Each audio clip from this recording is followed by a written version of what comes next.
Welcome viewers. நாம் இந்த வீடியோவில் நம்மளுக்கு வந்திருக்க ஆர்டர் பற்றி தான் பார்க்க போகிறோம். இது பாருங்க, பீட்ஸ் ஹேண்ட்பேக். இது பிங்க் கலர், நல்ல மெஜந்தா பிங்க் கலர் ஒயரில் ஸ்கை ப்ளூ பீட்ஸ் வச்சு போட்டிருக்கு. இது கொஞ்சம் மீடியம் சைஸ் சின்ன பேக் தான், ஹேண்ட்பேக். நம்ம ஃபோன் வச்சுக்கலாம், ஆண்ட்ராய்டு ஃபோன் வச்சுக்கலாம், நம்ம கேஷு இது மாதிரி வச்சு இது ஒரு ஃபேன்ஸியாக எடுத்துன்னு போகிற ஹேண்ட்பேக் தான். பெருசுலாம் கிடையாது, ஒரு மீடியம் சைஸு. இதோட மெஷர்மெண்ட் வேணுன்னா நான் உங்களுக்கு அப்புறம் நான் இந்த பவுச் போட்டுட்டு வரும்போது உங்களுக்கு மெஷர்மெண்ட் சொல்கிறேன். இப்போ ஒரு ஓவராலாக ஒரு கிளான்ஸ் காட்டிடலாம் அப்படின்னு சொல்லி தான் காட்டுறேன். பாருங்கள், இது எப்படி எத்தனை கட்டு ஒயர் வச்சு போட்டிருக்குன்னா 1 2 3 4 5 6 7 8 9 10 கட்டு ஒயர் வச்சு பேஸ் வந்து 1 2 3 லைன் போட்டிருக்கு. ஹைட்டில் 1 2 3 4 5 6 7 8 லைன் போட்டிருக்கு. இதுக்கு வந்து ஹேண்டில் வந்து பாருங்கள், இதே ப்ளூ அண்ட் அந்த ராணி பிங்க்கு, மெஜந்தா பிங்க்கு, அதை வச்சு ஹேண்டில் மேக் பண்ணியிருக்கு. இதுக்கு லெதர் பவுச் வைக்கணும். நான் பவுச் வச்சுட்டு காமிக்கும் போது உங்களுக்கு ஒரு அவுட்புட் மெஷர்மெண்ட் எவ்வளோ வருது, லென்த்து வித்து ஹைட்டு எவ்வளோ வருது அப்படின்றத நான் இனி ஃப்யூச்சர் வீடியோவில் காமிக்கிறேன். அடுத்தது இது நம்ம வந்து பவுச் தைக்கிறதுக்காக எல்லாம் ரெடி பண்ணி வச்சோம். சரி, ஒரு வீடியோ எடுக்கும்போது இன்றைக்கி எனக்கு டைம் இருந்தது, சரி வீடியோவாக எடுத்துடலாம் அப்படின்ட்டு. இது வந்து ராயல் ப்ளூ, டார்க் ப்ளூ. அது ஃபஸ்ட்டு பார்த்தது ஸ்கை ப்ளூ ஒயரு, அதே சேம் ஒயர் தான், பட் ஆனால் வந்து பீட்ஸ் மட்டும் வேறு. இது வந்து ராயல் ப்ளூ, டார்க் ப்ளூ இருக்கு இல்லைங்களா, அந்த ஒயர், அந்த பீட்ஸ் ஒயர் வந்து ரெண்டுத்துக்குமே ஒரே சேம் தான். இது எத்தனை போட்டிருக்கோம், 1 2 3 4 5 6 7 8 9 10. இதுவுமே அதே 10 கட் ஒயர், பேஸ் 3, ஹைட் வந்து 2 4 6 8, சேம் சைஸாக. பீட்ஸ் கலர் மட்டும் வேறு. அதே மாடலில் தான் பீட்ஸுமே ராயல் ப்ளூவும் மெஜந்தா பிங்க்கும் மாற்றி மாற்றி போட்டிருக்கு. இதுவுமே சேம் சைஸ் தான். அடுத்தது அது ஸ்ட்ரெயிட்டில் போட்டிருக்கு, இது கிராஸில் பிங்க் அண்ட் ஒயிட். இது கிளாஸ் ஒயிட் ஒயரில் இந்த பேபி பிங்க்கு பீட்ஸ் வச்சு கிராஸில் போட்டிருக்காங்க. இதுவுமே நல்லா வந்திருக்கு பாருங்கள். அதே மாதிரி ஒயருக்கு ஏற்ற மாதிரியே ஹேண்டிலும் பிங்க்கு ஒயிட்டு மீடியம் சைஸ் கையில் கேரி பண்ணி போகிற மாதிரி தான் போட்டிருக்கு. இதுவுமே சேம் சைஸ் வரும், பட் ஆனால் வந்து கிராஸ் வைஸில் போட்டிருக்கு. இதுவுமே பாருங்கள், 1 2 3 4 5 6 7 8 9 10 லைட் க்ரீன் அந்த ஒயரில் பிங்க்கு. இது ஒரு பிங்க் பீட்ஸு, இது ஒரு பிங்க் கலர் பீட்ஸு. இதை வச்சு போட்டிருக்காங்க. இது ஸ்ட்ரெயிட்டில் போட்டிருக்காங்க. அதே 2 4 6 8 10 10 கட் ஒயர், 3 பேஸு, 8 லைன். அது இதுக்குமே பாருங்கள் ஹேண்டில் எந்த அளவுக்கு அழகாக இருக்குன்ட்டு. அடுத்தது இது mobile pouch, magenta colour wire, magenta colour beads, same கலரில் போட்டிருக்காங்க. இது ஒரு மொபைல் பவுச்.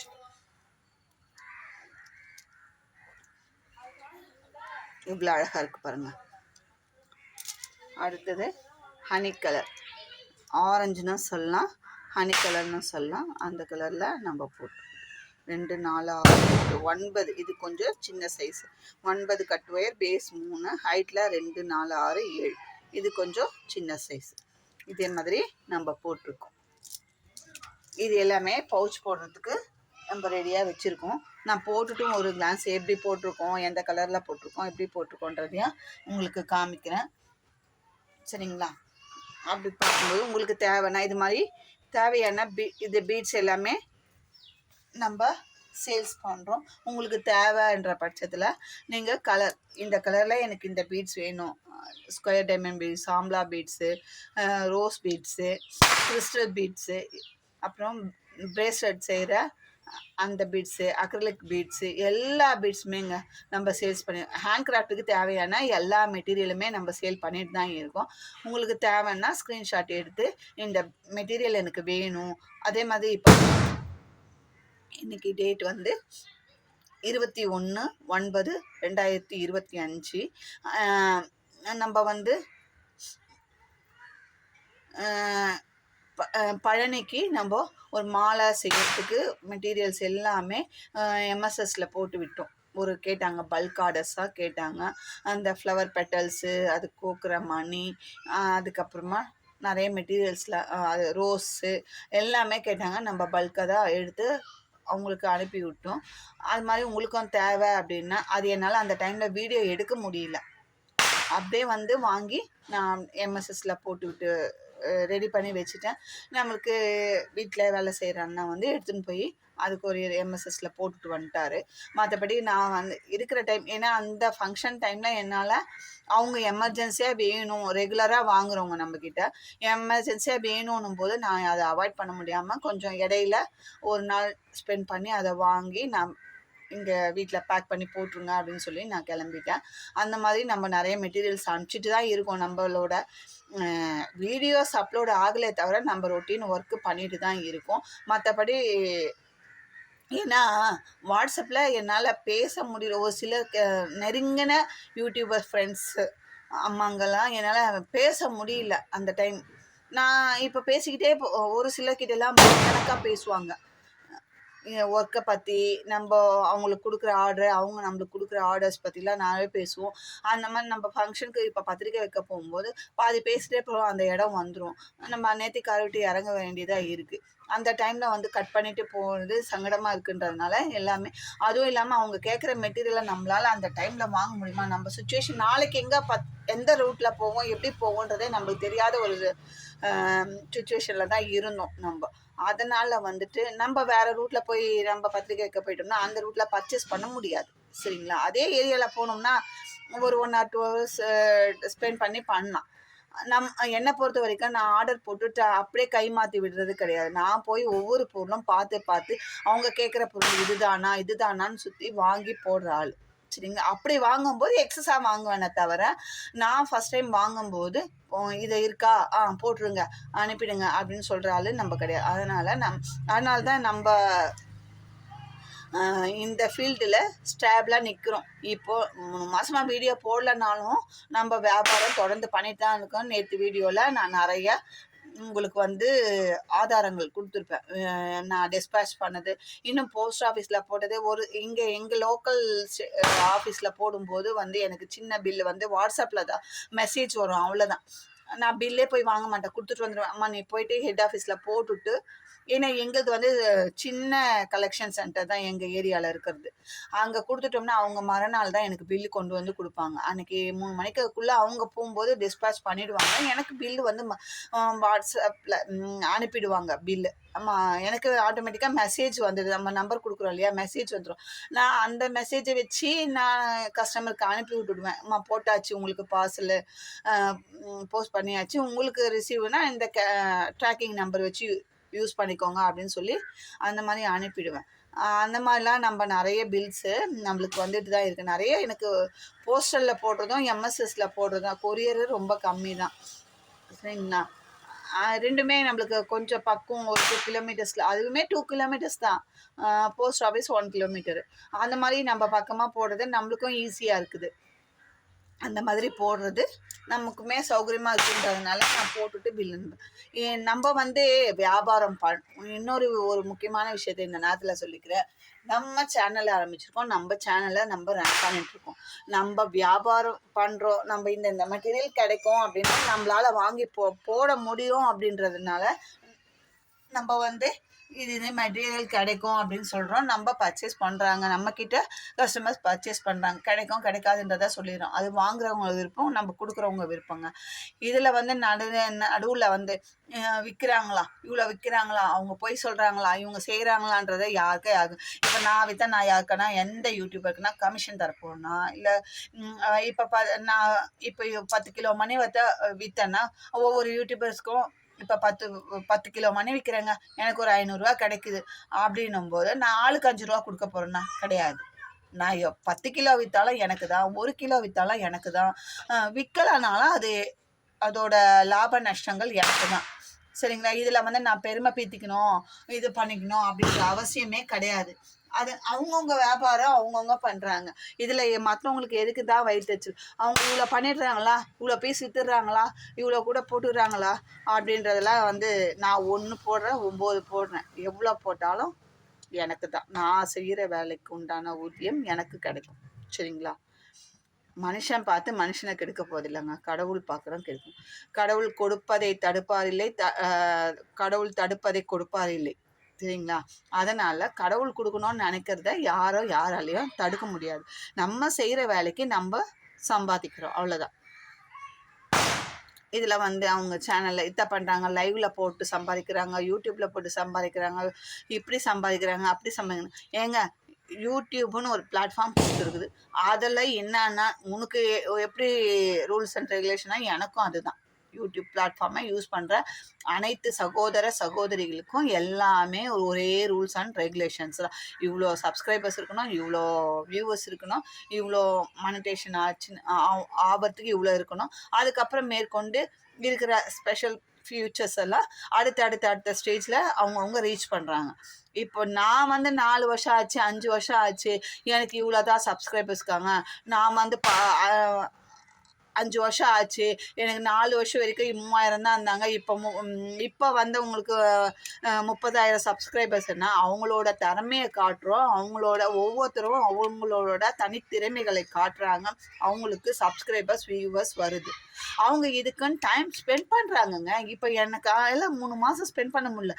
அதனால் எனக்கு பின்னாடி வந்தவங்கலாம் சப்ஸ்கிரைபர்ஸ் ஏறிட்டாங்க, வியூவர்ஸ் ஏறிட்டாங்க, அவங்களுக்கு மானிட்டேஷன் இவ்வளோ ஆயிடுச்சு அப்படின்னு அவங்கள பார்த்து நான் பொறாமப்பட்டா முடியுமா சொல்லுங்கள்? நான் வேற விதத்தில் நான் வந்து என்னோட பிஸ்னஸில் நான் சம்பாதிக்கிறேன். என்னோட ஃபங்க்ஷன், ஃபேமிலி சுச்சுவேஷன் எவ்வளோ இருக்குது. அவங்கவுங்களோட இடத்துல நின்று பார்த்தா தான் அவங்களோட சுச்சுவேஷன் எல்லாருக்குமே தெரியும். சரிங்களா? யாருக்கும் தெரியாமலாம் இருக்காது அவங்களோட. அதனால் நான் வந்து எனக்கு பின்னாடி ஆரம்பித்தாங்க சேனல், இவ்வளோ வியூவர்ஸ் போயிடுச்சு, இவ்வளோ சப்ஸ்கிரைபர் போச்சு, இவ்வளோ சம்பாதிக்க ஆரம்பிச்சிட்டாங்க அப்படிலாம் நான் பார்த்தா முடியுமா?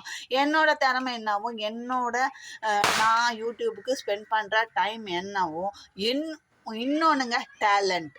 நம்ம சொல்லி கொடுக்குற விதம் மனுஷங்களுக்கு பிடிச்சி போயிருந்தால், வியூவர்ஸ்க்கு பிடிச்சி போயிருந்தால் அவங்க சப்ஸ்கிரைப் பண்ண போகிறாங்க, வியூஸ் வரப்போகுது. டைமிங் நம்ம சொல்லி கொடுக்குற விதம் புரிகிற மாதிரி நம்ம சொல்லி கொடுத்தோம்னா அந்த ஒரு வீடியோ வந்து எவ்வளோ வியூஸ் போகும். புரியலைன்னா இதே நான் போட்டேங்க, வெளிப்படையாக நான் சொல்கிறேன், அந்த அருங்கோணம் கூட போட்டேன், எனக்கு 2000 வியூஸ் போயிருக்கு. நான் அதுக்கப்புறம் வீடியோவே போடல, 2000 வியூஸ் போயிருக்கு, எல்லாமே போயிருக்கு. சரிங்களா? 2000 வியூஸ் போயிருக்கு. அந்த கூடையை பார்த்து அவங்க வீடியோ போட்டிருக்காங்க, 36 வியூஸ். 1 மந்த்துக்கு 36 வியூஸ். அப்போது நீ சொல்லி கொடுக்குற திறமை உனக்கு வியூவர்ஸ் பார்க்குறது. என்னோட சொல்லிக் கொடுக்குற திறமை ஒவ்வொருத்தருக்கும் ஒவ்வொரு விதம் பிடிக்கும். நீ சொல்லிக் கொடுக்குறது ஒருத்தர் பிடிக்கும், நான் சொல்லிக் கொடுக்குறது ஒருத்தருக்கு. ஒரே கூடையை கூட நான் சொல்லிக்கிற மெத்தட் வேறு, நீ சொல்லிக் கொடுக்குற மெத்தட் வேறு, அடுத்தவங்க சொல்லிக் கொடுக்குற மெத்தட் வேறு. அந்த மாதிரி இருக்கும்போது யாருக்கு எது புரியுதோ அவங்க ரீவைண்ட் பண்ணி பார்க்குறாங்க, போடுறாங்க, செய்கிறாங்க. அதுக்காக நான் வந்து வயிறேறிய முடியுமா? இது என்னங்க, நான் போடுற பீட்ஸை உங்ககிட்ட வாங்குறாங்க, உங்ககிட்ட வேலை கேட்குறாங்க, என்கிட்ட கேட்குறாங்க, இதெல்லாம் ஒரு பேச்சாங்க? நம்மளுக்கு ஆண்டவன் இன்றைக்கு இவ்வளவுதான் படி அளக்கணும் அப்படின்னு நினச்சா அதை யாராலையும் தடுக்கவே முடியாது. அது எந்த ஒரு விதமான ஏதாவது ஒரு விதத்தில் நம்மளுக்கு இந்த பணம் இன்னைக்கு 500 கடவுள் நினைக்கிறார், கீதாக்கு இன்னைக்கு 500 வருமானம் வரணும் அப்படின்னு நினச்சா அது எந்த ஒரு, நான் டைப்பிங்கில் சம்பாதிக்கணும், ஜெராக்ஸில் சம்பாதிக்கணும்னா, டிடிபியில் சம்பாதிக்கணும், லேமினேஷனில் சம்பாதிக்கணும், அது இல்லை ஒரு ஃபோட்டோ பிரிண்ட் போட்டு சம்பாதிக்கணும், அது ஏதோ ஒரு ரூபத்தில் எனக்கு அந்த 500 இன்னைக்கு படி அளப்பார். சரிங்களா? அதை விட்டுட்டு நான் கூடையில் எனக்கு வரல, எனக்கு கூடையில் 500 வரல, என்னோட சிஸ்டம் ஒர்க்லேயும் டிடிபி சென்டர்லேயும் வரல, இப்படியும் வரணும் அப்படியே வரணும்னு ஆசைப்பட்டேன். நடக்குமா சொல்லுங்கள்? அது கண்டிப்பாக நடக்காது. அது மாதிரி அடுத்தவங்கள பார்த்து வயிறெறிஞ்சிட்டு நம்ம போடுறத நம்ம வந்து இப்போ இது போடுறதுல நம்மளால் எந்த அளவுக்கு கிளியராக நான் கிளியராக சொல்லித்தரேன் அப்படின்னு நான் சொல்லலை. நமக்கு தெரிஞ்ச அளவில் அன்வான்ட் டாக்கிங்ஸில் நம்ம இதில் மட்டும் இதை சொல்லி கொடுக்கறதுல மட்டும் கான்சென்ட்ரேட் பண்ணால் கண்டிப்பாக வியூஸும் போகும், சப்ஸ்கிரைபர்ஸும் வருவோம். என்னை பொறுத்த 3500 சப்ஸ்கிரைபர்ஸ் தாங்க. ஆனாலும் எனக்கு நான் போட்ட அந்த 300 வீடியோவை இப்படி தான் வந்தாங்களே தவிர, நான் இதில் பார்த்து அதை பார்த்து மற்றவங்க சப்ஸ்கிரைபர் திருடினேன், வியூவர்ஸை திருடினேன், இதெல்லாம் ஒரு பேச்சே கிடையாது. நம்மள என்ன பார்க்குற மக்கள் வியூவர்ஸ் வந்து முட்டாளா சொல்லுங்கள்? யாருக்கு சப்ஸ்கிரைப் பண்ண, ஓ இது நல்லா இருக்குப்பா, நம்ம ஒரு கிளிக் பண்ணிட்டு போயிடுவோம் அப்படின்னு தான் நினைப்பாங்களே தவிர, வந்து உன்னாண்ட இருந்து என்னாண்ட இருந்து உன்னாண்ட தாவறது எதுவுமே கிடையாது. ஆனால் பொருள் வாங்குறதுல பண்ணலாம். ஏங்க நம்மளே ஒரு சாரீ எடுக்க டி நகர் போகிறோம். நான் சென்னை, அதனால டி நகரை பற்றி பேசுகிறேன். டி நகர் போகிறோன்னா குமரனும் இருக்குது, சரவணாவும் இருக்குது, போத்தீஸும் இருக்குது, ஜெயச்சந்திரனும் இருக்குது. நம்ம 4 கடை சுற்றி ஏறி இறங்கணும். நம்ம வந்து போகும்போதே நம்ம இந்த கலர் எடுக்கணும், இந்த டிசைன் எடுக்கணும், இந்த மெட்டீரியலில் எடுக்கணும் அப்படின்னு ஒரு ஐடியா வச்சு தான் நான்லாம் போவேன். போனால் அங்கே கிடச்சதில் 10ல் 1 அள்ளிட்டு வர ஆள் நான் கிடையாது. எனக்கு இந்த கலர் இந்த வாட்டி எடுத்தால் இந்த கலர் எடுக்கணும், இந்த பேட்டர்னில் எடுக்கணும், இந்த மெட்டீரியலில் எடுக்கணும், இப்படி எடுக்கணும் அப்படின்லாம் பிளான் பண்ணி தான் போவோம். அப்படி இருக்கும்போது ஒரு கடையில் கிடைக்கலாம், இன்னொரு கடையில் நம்ம வாங்க தான் செய்வேன். நான் வாங்க தான் செய்வேன். ஒரே கடையில் போவேன், நான் வாங்குவேன், அவன் என்ன சொன்னாலும் கேட்பேன், விலை சொன்னாலும் வாங்கி வருவேன். அப்படிலாம் நான் வாங்க மாட்டேன். 4 கடையிலும் பார்ப்பேன், எங்கே மெட்டீரியல் நல்லாயிருக்கு, எங்கே ஒரே சாரியே 300 இருக்குது, 3000 இருக்குது. இப்போ சில்க் காட்டன் சொல்கிறோங்க, மினிமம் 500 to 50,000 வரைக்கும் இருக்குது. சில்க் காட்டன் 15,000 15,000 இருக்குது. நான் 500 எடுத்திருக்கேன். 15,000 silk cotton, pure silk cotton, soft silk. நம்ம அப்படியே எடுக்கிறோம். இது வரைக்கும் நான் சிம்பிளாக அதுக்கு மேலே எடுக்கிறது கிடையாது. ஒரு ஃபெஸ்டிவல்னால் அது மாதிரி எடுக்கிறோம். 15. ஏன்னா நம்ம வந்து ஒரு ஏஜுக்கு அப்புறம் இல்லை வெயிட்லெஸ் தான் கட்ட முடியுது இப்போல்லாம் சாரி. ஆனால் வெயிட்டாக இல்லாமல் தேடும்போது சில்க் காட்டன் 500 இருக்குது, 5000 இருக்குது, 15,000 இருக்குது. அந்த மாதிரி நம்ம எடுக்கிற அந்த நேர பட்ஜெட்டுக்கு தகுந்த மாதிரி எடுக்கிறோம். சரிங்களா? ஒரே silk, pure silk, soft silk 5000 இருக்குது, 50,000 இருக்குது. சரிங்களா? அந்த மாதிரி நம்மளோட பட்ஜெட் எதுவோ அதுக்கு தகுந்த மாதிரி எடுக்கிறோம். அது மாதிரி தான் ஒரு பொருள் வாங்குறவங்களும் நம்ம இப்போ 1000 வாங்கணும்ப்பா, ஒரு கூட போடணும், அதுக்கு மணி ஒயர் எல்லாமே அதுக்குள்ளே அடங்குற மாதிரி பார்ப்போம். சரி விசாரிச்சு பார்ப்போம். யூடியூப்பில் நிறைய சேனலில் போடுறாங்க, விசாரிச்சு பார்ப்போம். 4 சேனலில் விசாரிக்க தான் செய்வாங்க. அவங்களுக்கு எங்கே கன்வீனியண்ட்டாக இருக்கோ அங்கே தான் வாங்குவாங்க. அதை விட்டுட்டு என்கிட்ட விலை கேட்டாங்க, உங்ககிட்ட வாங்கினாங்க, உங்ககிட்ட வாங்குறாங்க அப்படின்லாம் இதுக்கெல்லாம் போட்டி போகிறாம பார்த்தா எங்கன்னுங்க நிலைக்க முடியும்? கண்டிப்பாக முடியாதுங்க. நான் அடித்து சொல்லுவேன். இப்படி வயிற்றச்சல் பாட்டுன்னு தான் இருக்கணும். நம்ம விற்கிறது நியாயமாக. நான் என்னைக்கு இந்த பீட்ஸ் விற்க ஆரம்பித்தனோ அதிலருந்து 500 தான், வித் ஷிப்பிங் தான். அப்படி தான் விற்றுன்ட்ருக்கேன். இன்னைக்கு வரைக்குமே நான் அப்படி தான் விற்றுன்ட்ருக்கேன். இனிமேலும் அப்படி தான் விற்பேன். ஏன்னா நம்ம குவாலிட்டி வந்து ஃபஸ்ட் குவாலிட்டி பீட்ஸ் தான் விற்கிறோம். இதை வாங்கிட்டு அதை காட்டி இதெல்லாம் நம்ம விற்கலை. இதே மாதிரி தான் நம்ம விற்கிறோம். உங்களுக்கு வேணும்னா ஸ்க்ரீனில் இதே மாதிரி ஹேண்ட் பேக்ஸோ கூடையோ வேணும்னாலும் ஸ்க்ரீனில் தெரிகிற என்னோடய நம்பர் கனெக்ட் பண்ணி கேளுங்க. எல்லா விதமான கூடைகளும் போடுவோம். பிஸ்கட் நாட்டு, ஆம்லா நாட்டு, சிவன் கண்ணு, நார்மல், கிராஸ்கட் எது வேணும்னாலும் போடுவோம். அதே மாதிரி மேக்ரம் பேக்கும் எனக்கு நம்ம டீமில் ஒரு அம்மா போட்டு தராங்க, அவங்களுமே போடுறாங்க. நான் நடுவில் டிஸ்பிளே பண்ணியிருப்பேன் ஒரு 5-6 பேகு. நடுவில் நான் இந்த 3 மாதமாக எந்த கான்டாக்டும் இல்லாதால் நம்ம அவங்கக்கிட்ட என்ன பண்ணாங்க இது பண்ணாங்கன்னு நான் எனக்கு போட்ட டைமில் தானே நான் பேகுமே வாங்கலை. நான் வீடியோ போட்டு தான் இருந்தேன்.